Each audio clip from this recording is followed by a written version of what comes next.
Silakan duduk kembali Bapak Ibu Saudara, Shalom. Tepuk tangan dulu buat soundman kita. Luar biasa gereja ini. Baik Bapak Ibu, judul khotbah saya pada pagi siang ini adalah hidup yang diubahkan oleh Tuhan. Siapa yang mau hidupnya diubahkan oleh Tuhan pagi ini? Angkat tangan. Siapa yang mau keluarganya diubahkan oleh Tuhan pagi ini? Angkat tangan. Pasti akan terjadi perubahan di dalam hidup kita. Haleluya. 2 Raja-Raja pasal 6 ayat 1 sampai ayat yang ke-7. Saya akan membaca ayat yang ganjil. Bapak Ibu akan membaca ayat yang genap. Demikianlah firman Tuhan. Pada suatu hari berkatalah rombongan Nabi kepada Elisa, cobalah lihat tempat tinggal kami di dekatmu ini adalah terlalu sesak bagi kami. Ayat 2. Bapak Ibu ayat 2. Baiklah.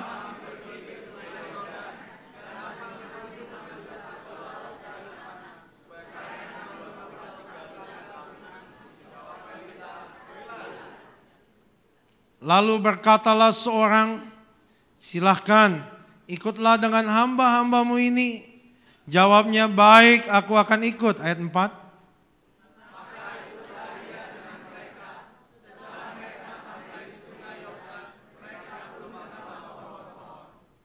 Dan terjadilah ketika seorang sedang menumbangkan sebatang pohon, jatuhlah mata kapaknya ke dalam air. Lalu berteriak-teriaklah ia, wahai Tuanku, itu barang pinjaman. Ayat 6.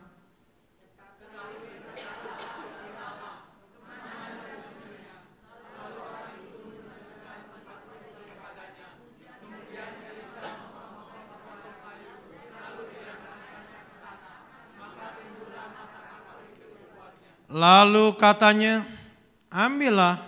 Orang itu mengulurkan tangannya dan mengambilnya. Bapak Ibu Saudaraku yang kasih dalam nama Tuhan, acap kali kita membaca Alkitab,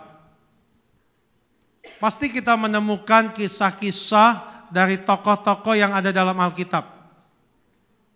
Sebab Alkitab kita ini berisi 3 bagian. Bagian yang pertama adalah Alkitab berisi hal-hal yang praktis. Apa maksudnya? Kita membaca, langsung kita mengerti dan langsung kita bisa lakukan.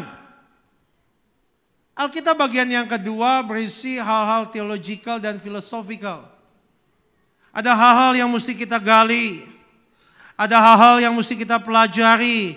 Ada hal-hal yang mesti kita renungkan. Baru kita mendapatkan kebenarannya. Yang ketiga adalah saudaraku, experience dan spiritual. Bukan hanya kita belajar, tapi kita harus alami, kita harus lakukan. Dan kita jumpai tokoh-tokoh dalam Alkitab. Mereka berjalan bersama dengan Tuhan. Bagaimana mereka mengalami pertolongan Tuhan, mujizat Tuhan di dalam kehidupan mereka. Nah, saudaraku yang kekasih dalam nama Tuhan, contohnya kita baca dalam perjanjian lama, seperti Abraham. Kita bisa ikuti bukan? Sejak dipanggil dari Ur Kasdim. Kemudian perjalanannya, dinamikanya, bagaimana masalah demi masalah ada di dalam perjalanan kehidupan Abraham sampai dengan matinya. Kita ikuti rinci sekali dan berakhir seperti itu. Contohnya lain adalah Musa. Kita lihat perjalanan hidupnya. Dari lahir kita ikuti. Kemudian saudaraku bagaimana dia membawa bangsa Israel ke Kanaan. Lalu sampai matinya. Lalu saya simpulkan cerita itu ada resolusinya. Tetapi Bapak Ibu, seringkali kita juga menemukan kisah-kisah, cerita-cerita yang ada dalam Alkitab yang tidak ada resolusinya. Sepertinya ditinggalkan begitu saja. Contohnya ayat-ayat yang kita baca tadi. Perhatikan. Saudara lihat ayat 1 sampai ayat yang ke-7, pasal 7 sudah kisah lain. Coba lihat sebentar. Begitu bukan? Saudaraku yang kekasih dalam nama Tuhan, pasal 7 sudah babak yang lain. Lalu menyisakan pertanyaan buat kita Bapak Ibu. Pertanyaannya apa yang disisakan? Apakah mereka jadi berhasil atau tidak membangun rumah itu? Betul?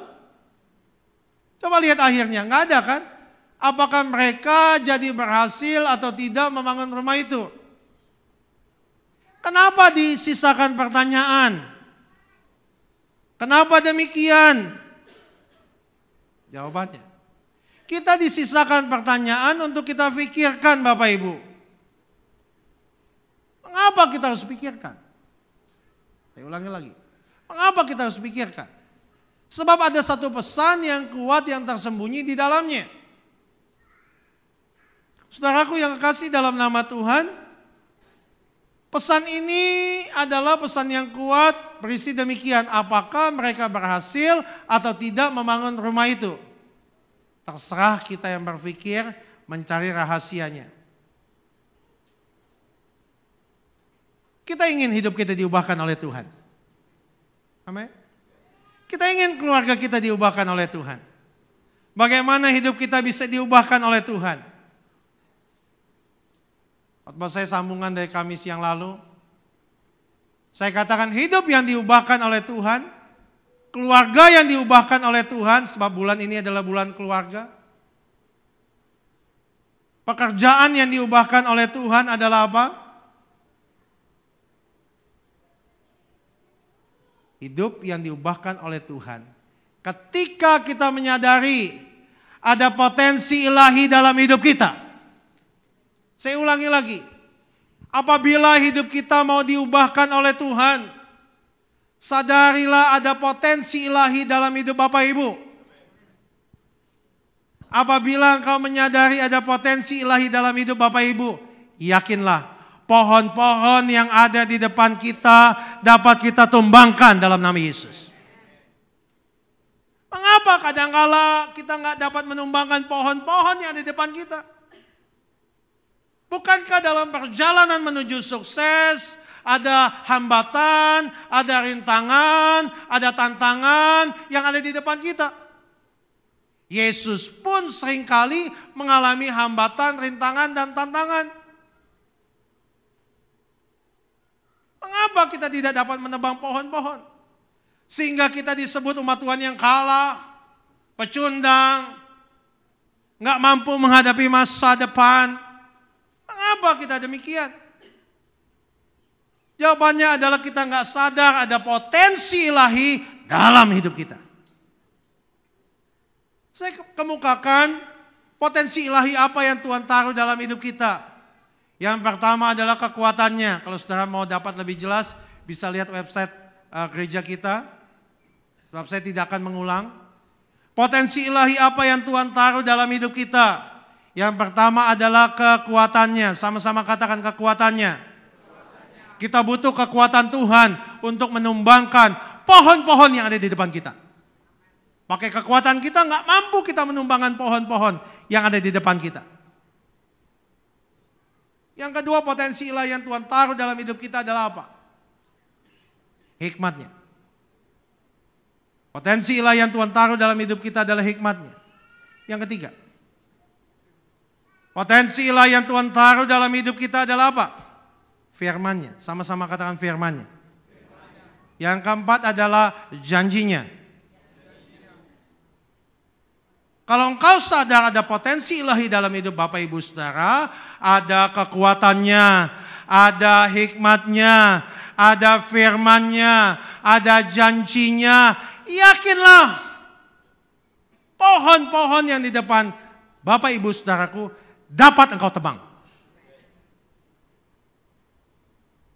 Yang kedua, kita akan pelajari poin yang kedua ini. Hidup saudara mau diubah? Keluarga saudara mau diubah? Anak saudara mau diubah? Pasti kita ingin mengalami perubahan. Yang pertama adalah sadarilah ada potensi ilahi dalam hidup Bapak Ibu.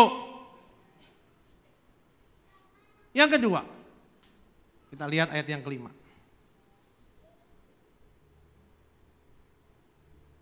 Kita lihat ayat yang kelima.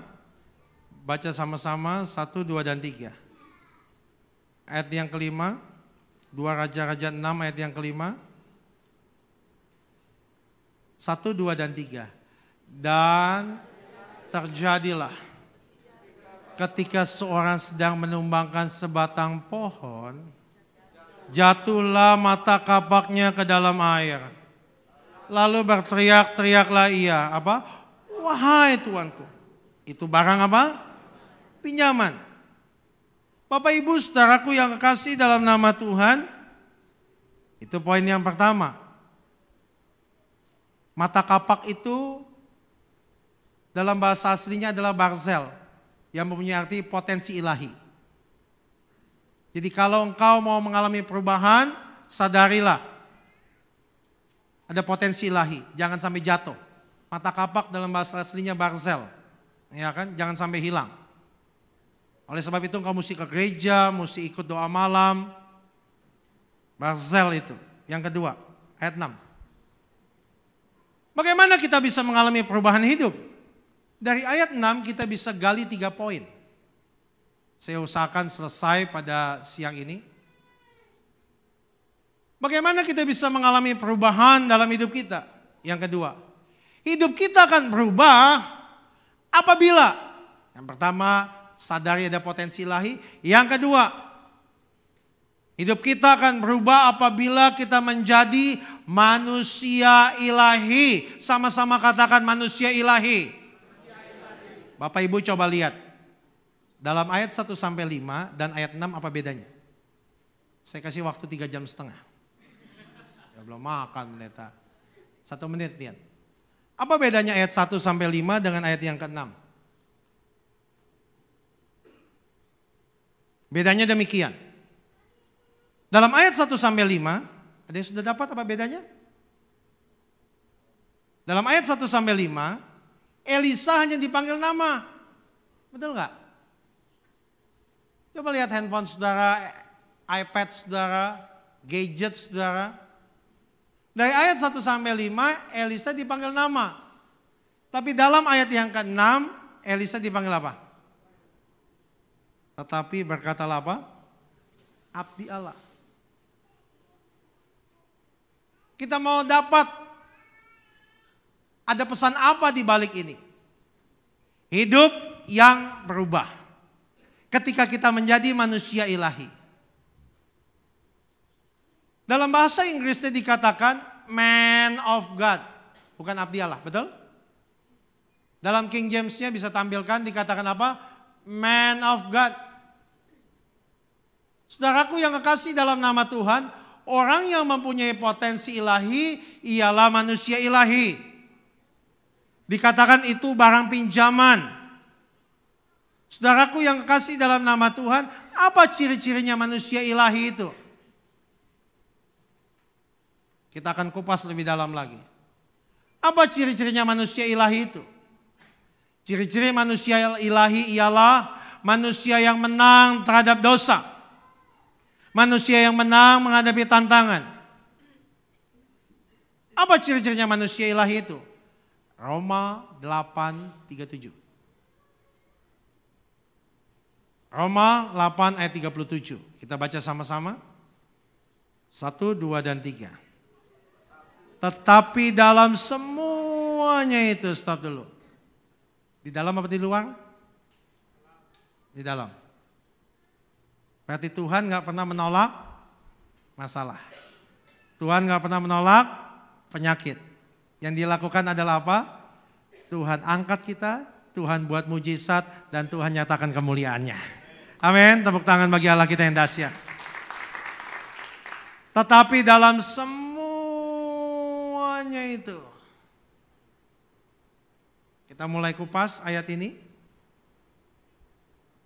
Tetapi dalam semuanya itu kita lebih daripada orang-orang yang menang. Stop sampai sini. Apa ciri-cirinya manusia ilahi? Manusia ilahi cirinya adalah bukan hanya menang, lebih daripada pemenang. lebih daripada pemenang. Kata lebih daripada pemenang Bapak Ibu, dipakai kata bahasa aslinya yaitu hupernako. Lebih daripada peperangan fisik, memakai senjata. Senjata kan bisa macam-macam. Ada backingan, kedudukan. Kebanyakan ketika kita menghadapi masalah kita pakai fisik bukan? Istri kita nyinggung kita pakai fisik bukan? Kita nggak kuat lagi. Mertua kita nyinggung kita pakai fisik bukan? Emosi kita keluarkan bukan? Ketika mertua kita nyinggung kita, Tuhan bawa dia ke tempatmu ya Tuhan.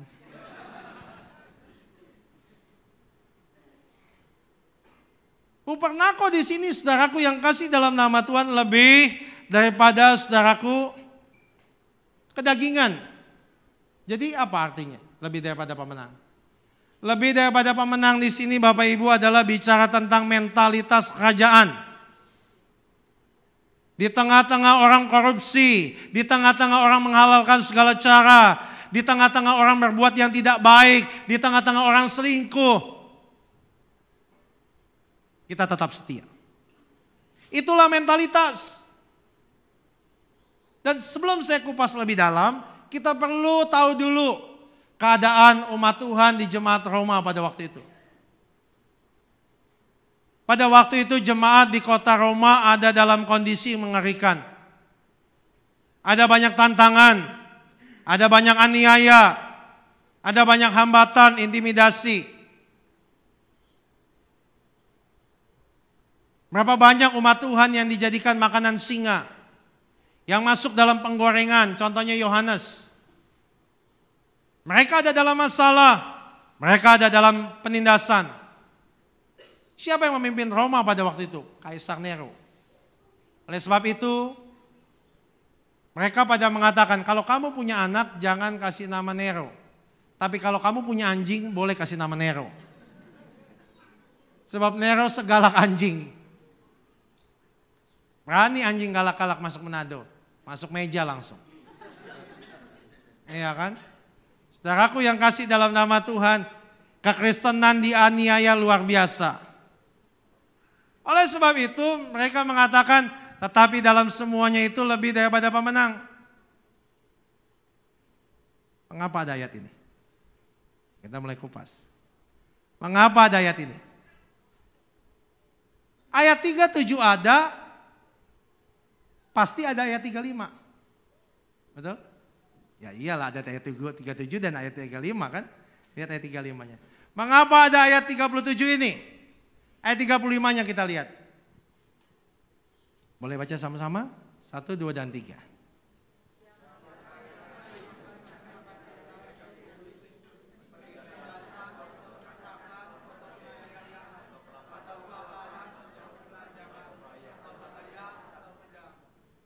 Kalau saudara lihat ayat ini, saudara bisa simpulkan apa? Ayo kita belajar. Kita belajar gali firman. Bukan hanya main di permukaan tapi kita gali firman. Kalau saudara, pengangkatan ayatnya. Kalau saudara lihat ayat ini, saudara dapat simpulkan apa? Yang bisa jawab dapat gelas cantik di muka nanti. Ternyata saya belum makan siang kok diajak mikir begini. Saya ulangi lagi, kalau engkau lihat ayat ini engkau dapat satu kata apa? Satu kalimat apa? Simpulkan apa? Enggak, ayat ini bukan ayat 37. Ayat ini lucu nih saudara nih. Lihat ayat ini saudara dapat apa nih? Adam dapat apa Adam? Adam ganteng sekali. Rambutnya kata rambut Shalom katanya. Ayo, dapat apa ini? Saya bantu ya, pakai peragaan ya. Saya bantu nih, pakai peragaan.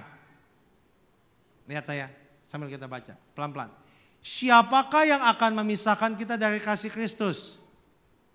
Penindasan, kesesakan, penganiayaan, kelaparan, ketelanjangan, bahaya, atau pedang. Loh kok saya kasih ini ya, maju mundur cantik. Ayo ulang lagi. Ini kita bahas sambil saya selingi humor. Penindasan, kesesakan, penganiayaan, kelaparan, ketelanjangan, bahaya atau pedang. Simpulkan apa? Kalau saya simpulkan ini adalah daftar resiko tertinggi yang ditantang oleh mereka dan ditakuti oleh orang. Ciri manusia ilahi ialah apa? Berani menantang resiko tertinggi yang ditakuti orang. Saya lihat bule-bule pada melotot ini ayatnya. Jangan diterjemahin ya. Ucapkan sama-sama. 1, 2, dan 3. Ciri manusia ilahi adalah apa? Berani menantang resiko tertinggi yang ditakuti orang. Resiko tertinggi apa? Kita lihat lagi ayat ini. Penindasan. Betapa banyak kita takut terhadap penindasan. Pak, saya nggak kuat ditindas, diejek, difitnah. Saya nggak kuat. Suami saya selalu ngomongnya kasar, Pak. Saya nggak kuat. Dulu waktu pacaran baik sekali dia ngomong halus banget. Shalom. Tiap 5 menit shalom lulu. Tiap 5 menit shalom. Ngomong mau kencing aja halus. Mau kemana? Kencing. Udah lama mau kemana? Kencing. Iya kan? Nggak kuat, Pak. Apa yang ditakuti orang? Penindasan. Kesesakan. Berapa banyak kita nggak kuat menghadapi kesesakan? Apa sih artinya sesak? Banyak hal yang menghimpit kita kan? Kalau kita ada di ruangan sesak, apa akibatnya? Susah nafas kan? Berapa banyak kita seringkali tarik nafas panjang.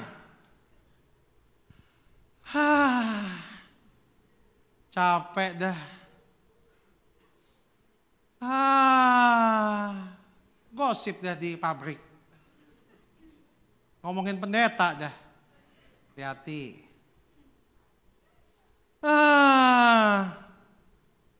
Apalagi yang ditakuti orang. Lihat ayat ini. Ayat 35 tadi. Penganiayaan, kelaparan, ketelanjangan.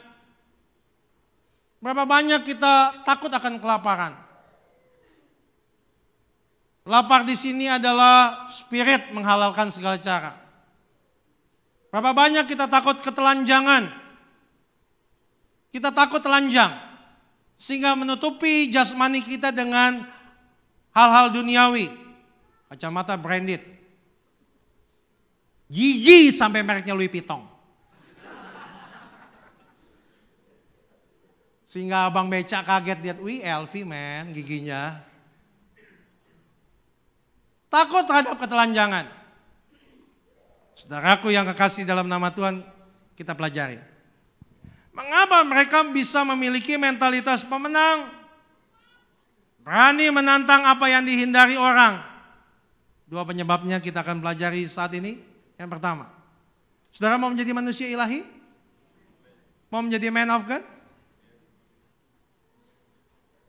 Berani menantang apa yang ditakuti orang? Saya kasih tahu rahasianya. Ada 2. Lihat ayat 37 lagi. Roma 8 ayat 37. Tetapi dalam semuanya itu kita lebih daripada orang-orang yang menang. Oleh Dia yang telah mengasihi kita. Dari kata oleh Dia yang telah mengasihi kita, saya dapat satu hal. Poin yang pertama. Kalau kita mau menjadi manusia ilahi, berani menantang, tantangan, penindasan, masalah. Seperti jemaat di Roma. Mengapa mereka bisa memiliki mentalitas pemenang? Yang pertama, sebab, ya mau catat boleh, yang tidak boleh. Sebab mereka adalah orang-orang yang hebat, yang mengetahui posisinya dalam Kristus. Kalau engkau mau menjadi manusia ilahi, berani menantang apa yang ditakuti orang, gak sama dengan dunia ini, Mengertilah posisimu dalam Kristus. Saya ulangi lagi, mengertilah posisimu dalam Kristus. Tahukah Bapak Ibu, kita punya posisi terbaik di sorga. Sebab yang punya sorga turun tinggalkan sorga menebus kita. Seringkali saya katakan, Lucifer jatuh dalam dosa jadi setan. Kita jatuh dalam dosa ditebus jadi anaknya. Bukankah itu luar biasa? Kenapa demikian? Sebab ada free will dalam hidup kita. Untuk memuji dan menyembah Tuhan. Dan mengakui Yesus sebagai anaknya.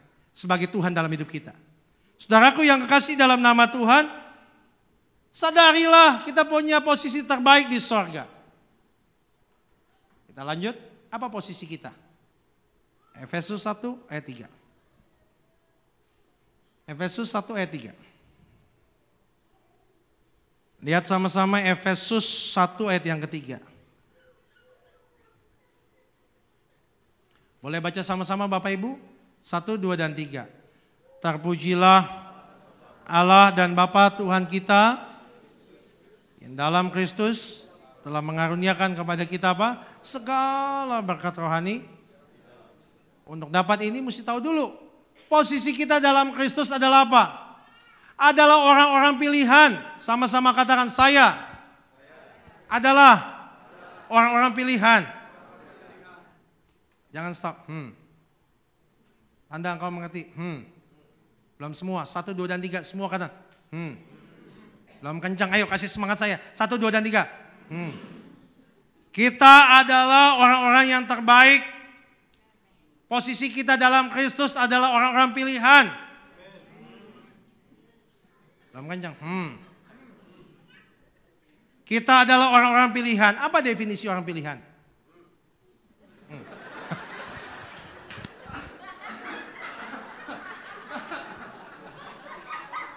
Ya kan, ini pelajaran serius, ada humornya dikit ya, relax sebentar. Coba ucapin lagi, Oke ya, jadi kalau ngerti, engkau langsung sauta, palangnya ngangguk-ngangguk. Oke, lanjut. Apa definisi orang pilihan? Belum habis ngomong, ya kan? Udah cepet aja kayak Kopaja, biasa naik Kopaja sih. Oke, apa definisi orang pilihan? Definisi orang pilihan adalah orang yang mengerti, orang yang memiliki respon yang benar terhadap firman. Ucapkan sama-sama, orang pilihan adalah apa? Orang yang memiliki respon yang benar terhadap apa? Firman. Kalau engkau memiliki respon yang benar terhadap firman, engkau adalah orang pilihan. Saudaraku yang kekasih dalam nama Tuhan, waktu kita mengetahui posisi kita, maka kita tidak akan bingung. Mengapa mereka berani menantang penderitaan masalah? Sebab mereka mengerti posisinya, orang pilihan. Perhatikan baik. Waktu saya mengerti posisi saya, ucapkan sama-sama 1, 2, dan 3. Waktu saya mengerti posisi saya, maka saya nggak akan bingung. Boleh teman-teman tawarkan segala macam hal. Kalau engkau tahu posisimu, engkau nggak akan bingung. Ucapkan lagi. Waktu saya mengerti posisi saya, 1, 2, dan 3. Saya nggak gampang ketipu. Waktu saya mengerti posisi saya, tidak akan kalah saya. Waktu saya mengerti posisi saya nggak akan diperbudak. Dan stop sampai di sini. Mengapa saya diperbudak? Sebab saya kalah. Mengapa saya kalah? Sebab saya ketipu. Mengapa saya ketipu? Sebab saya bingung. Mengapa saya bingung? Sebab saya nggak mengerti posisi saya. Kalau engkau mengerti posisimu, engkau nggak akan bingung. Waktu engkau mengerti posisimu, engkau gak gampang ketipu, nggak kalah, nggak diperbudak. Mengapa diperbudak? Sebab kalah. Mengapa kalah? Sebab ketipu. Mengapa ketipu? Sebab engkau bingung. Mengapa engkau bingung? Sebab engkau nggak mengetahui posisimu. Kalau engkau mengetahui posisimu, engkau nggak akan apa? Bingung. Engkau nggak gampang ketipu, nggak akan kalah, nggak gampang diperbudak. Ngerti posisimu dalam Tuhan.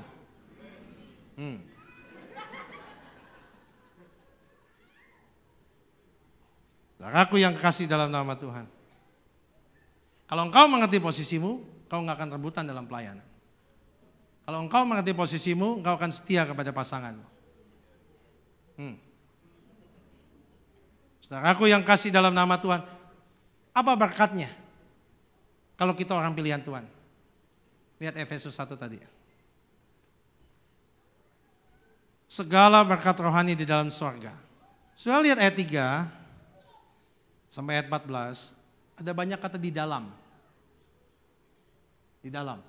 Di dalam apa aja ya? Yuk kita lihat yuk pelan-pelan ya, bantu saya ya.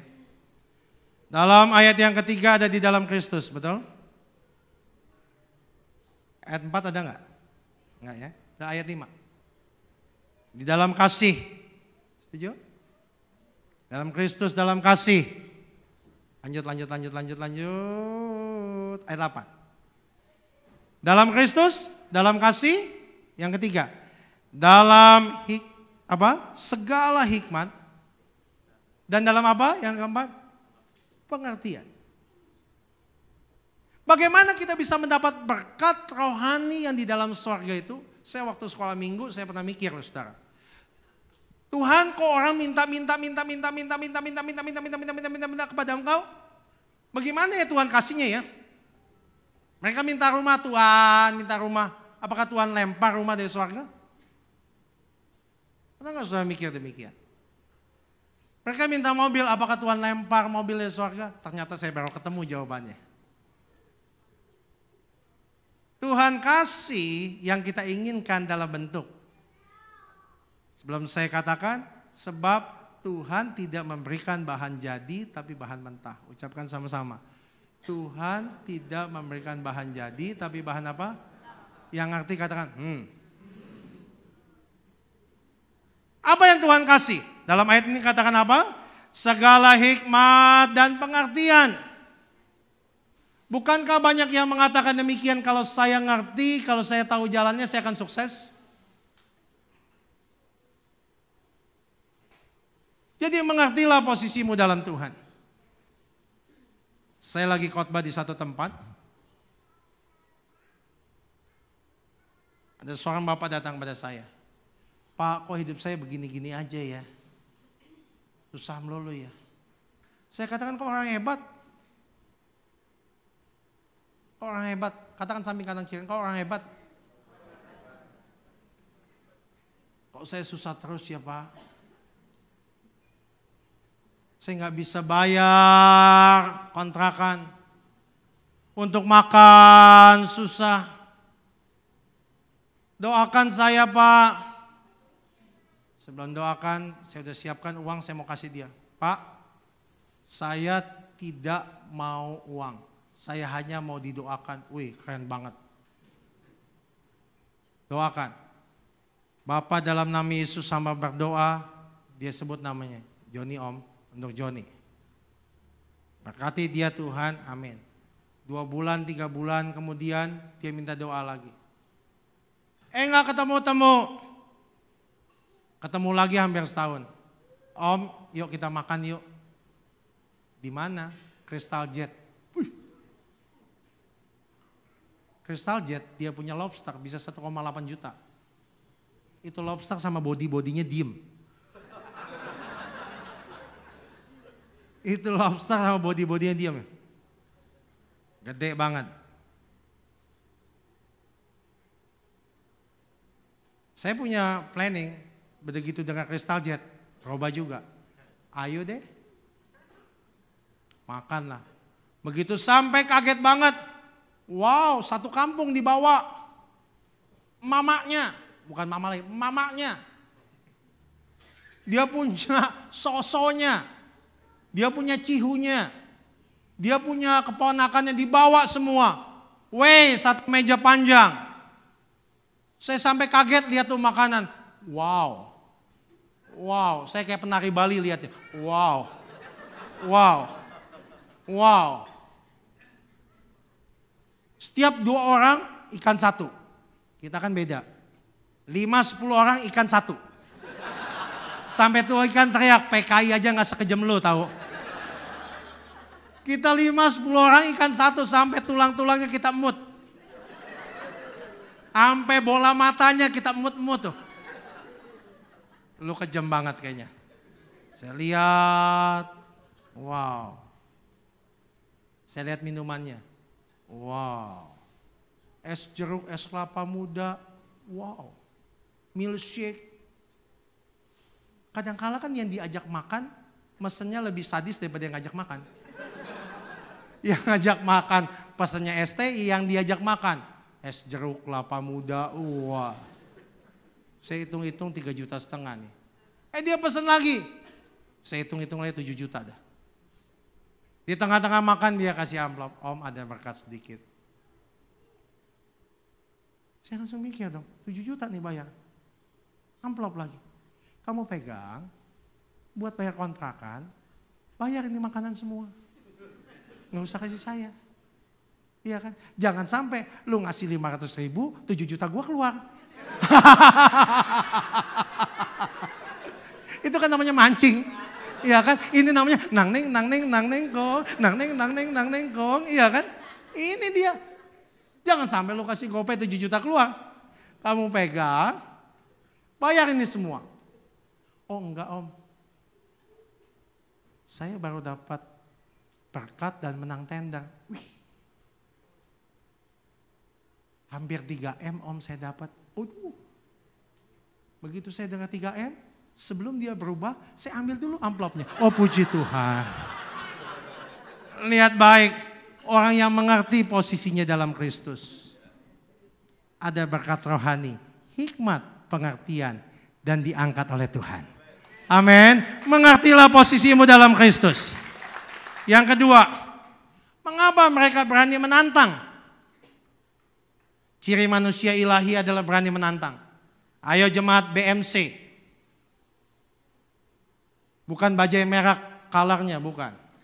Bethany Miracle Center. Jemaat yang menjadi manusia ilahi berani menantang masalah. Berani menantang penindasan. Berani menantang kesusahan. Caranya bagaimana? Arti posisi.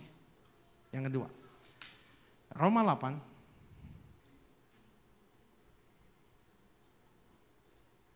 Roma 8:18. Roma 8:18. Bagaimana kita bisa menjadi manusia ilahi? Arti posisi.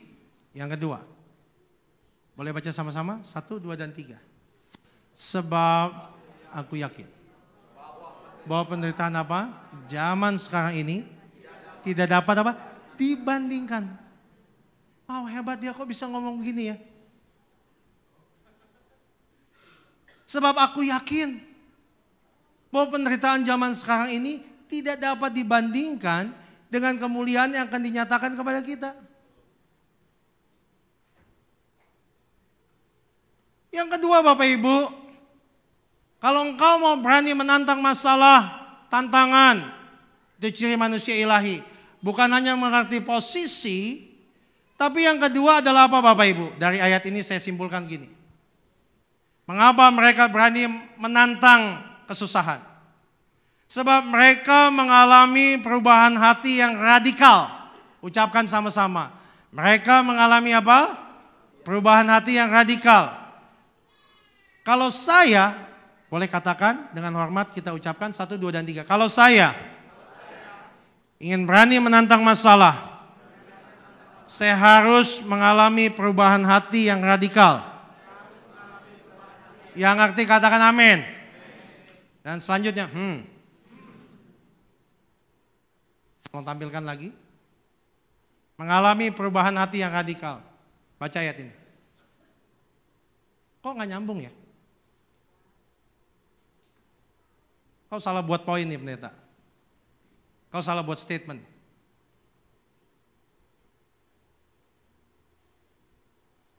Kok nggak ada hati? Kok bilang hati? Perhatikan baik Bapak Ibu. Orang yang mengalami perubahan hati pasti sudut pandangnya beda. Saya ulangi lagi, orang yang mengalami perubahan hati pasti. Yang ngerti katakan, Orang yang mengalami perubahan hati pasti memiliki sudut pandang yang beda.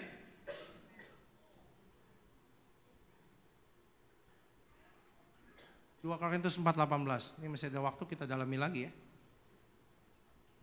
Yang nggak datang siang ini rugi dah. Bisa lihat di kemahnya. 2 Korintus 4:18. Dan dalami lagi 2 Korintus 4:18. Saya minum sebentar ya.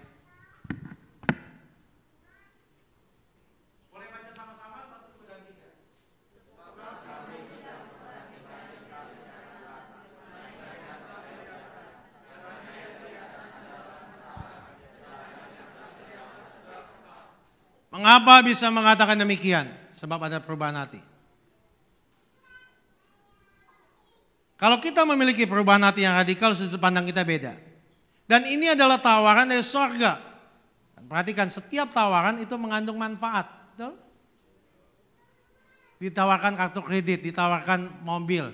Pasti ada manfaat bukan? Saya kalau ke mall, suka ditawarin kartu kredit. Pak, bikin kartu kredit. Pak, ayo coba kursi pijat bagus. Wih, itu kursi pijat saya coba Bapak Ibu. Bagus Pak. Bapak duduk. Itu alatnya goyang.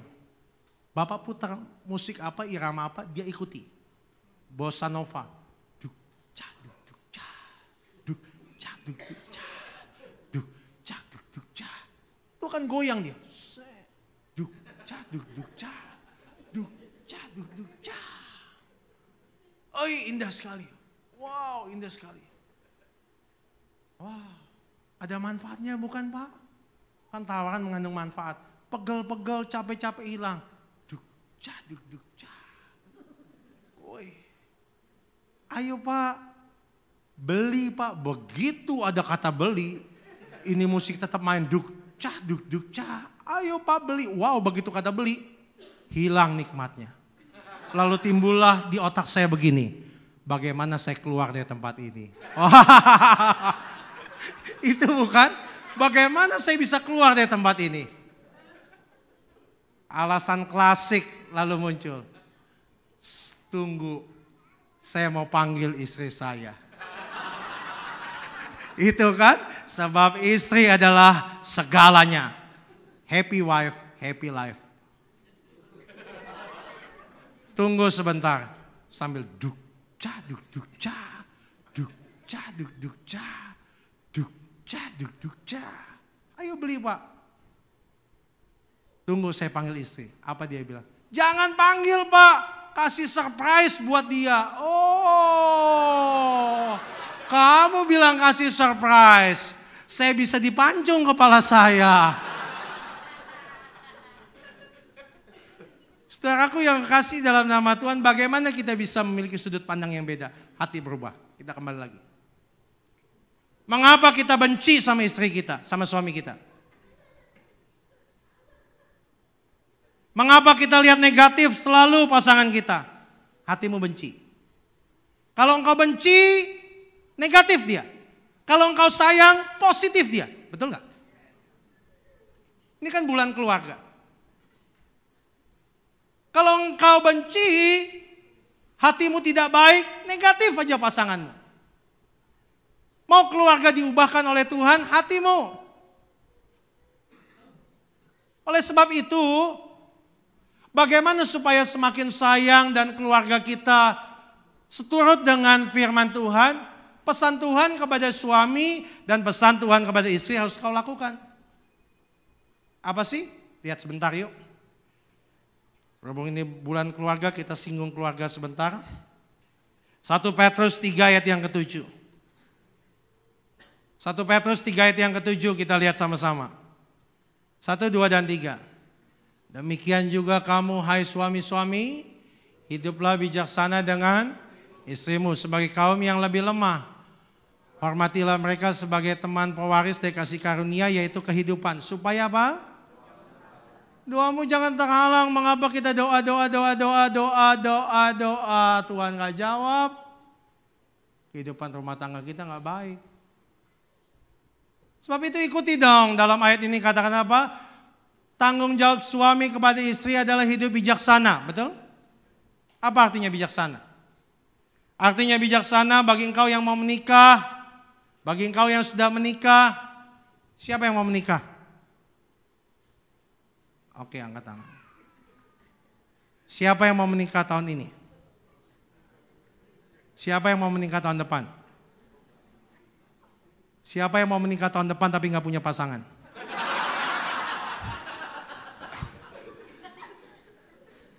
Hidup bijaksana. Oke, kembali. 5 menit saya selesai. Apa artinya bijaksana? Definisi yang mudah.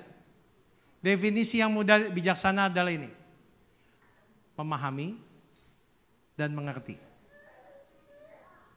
Mengapa Tuhan suruh laki-laki yang memahami dan mengerti? Berapa banyak kita suami mengatakan demikian?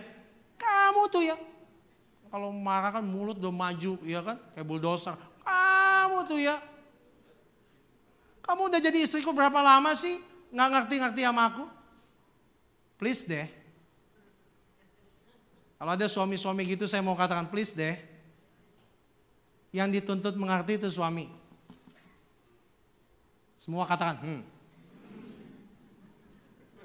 Sebab kalau pemimpin itu mesti pakai logika bukan pakai perasaan.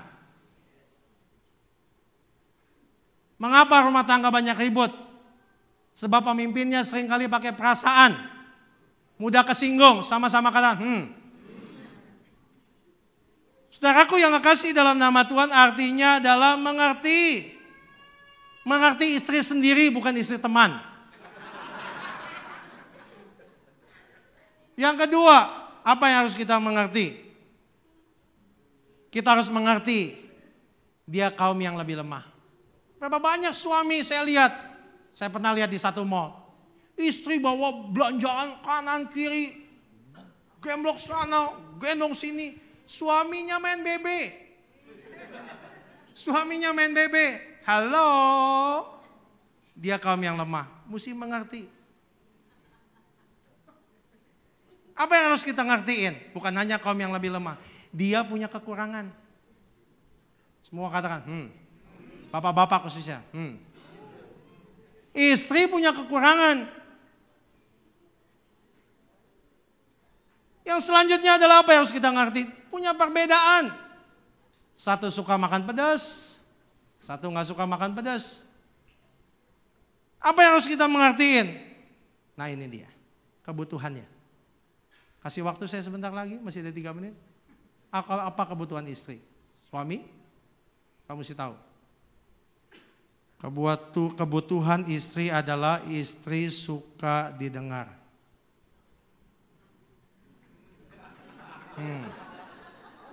Kebanyakan pria nggak tahan ketika istri ngomong.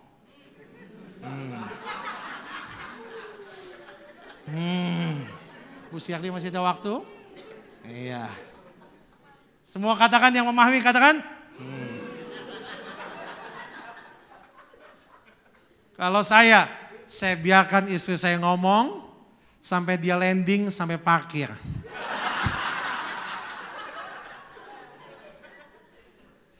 Tahu nggak saudara nih laki-laki cek ya. Wanita kalau ngomong panjang lebar ujung-ujungnya dijawab sendiri. Yang ngerti katakan, Iya kan? Saudaraku yang kekasih dalam nama Tuhan, ini yang paling penting, ini kunci. Betapa banyak wanita tuh hanya ngomong mau mencurahkan emosinya saja, engkau tanggapi dengan emosi.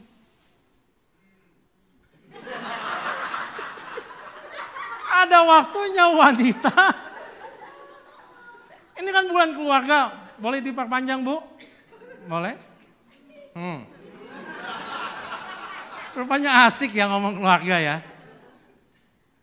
Saudaraku yang kasih dalam nama Tuhan, ada waktunya dia hanya ngomong untuk mencurahkan emosinya saja.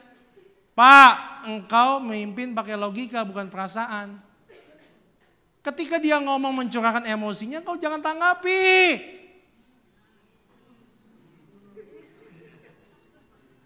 Akhirnya kepancing. Betapa banyak bapak-bapak tuh lebih penting daripada hobi, daripada istrinya. Istri udah nunggu. Iya kan? Ini seru nih. Saya harus khotbah tempat lain, biarin aja dia nunggu, iya kan?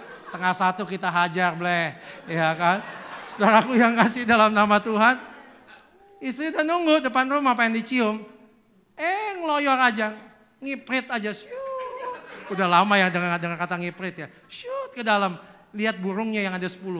Dia siulin ya.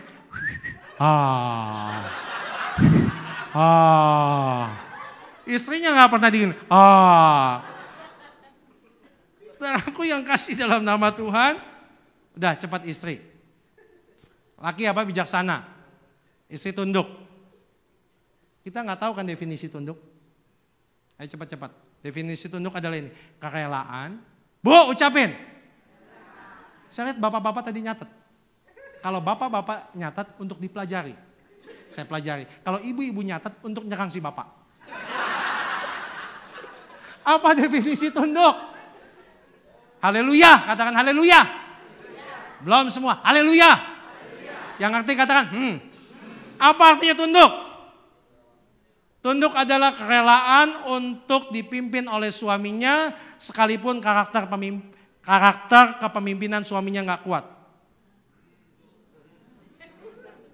Yang kedua, kerelaan untuk melayani.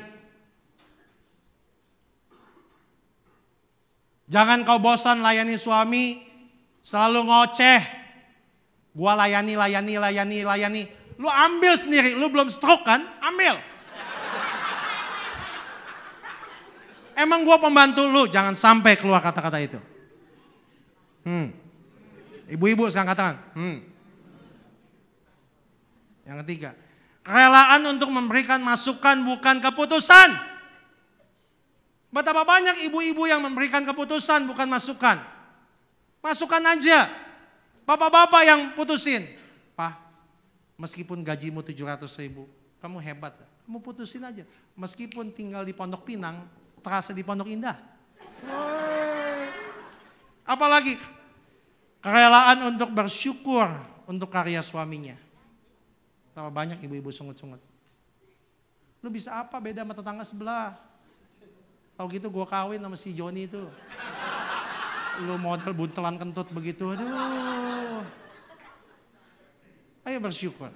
Saya yakin kalau hati kita berubah, hidup kita berubah, sudut pandang kita beda, nama Tuhan dimuliakan, berkat Tuhan datang dalam hidup kita. Tuhan Yesus memberkati.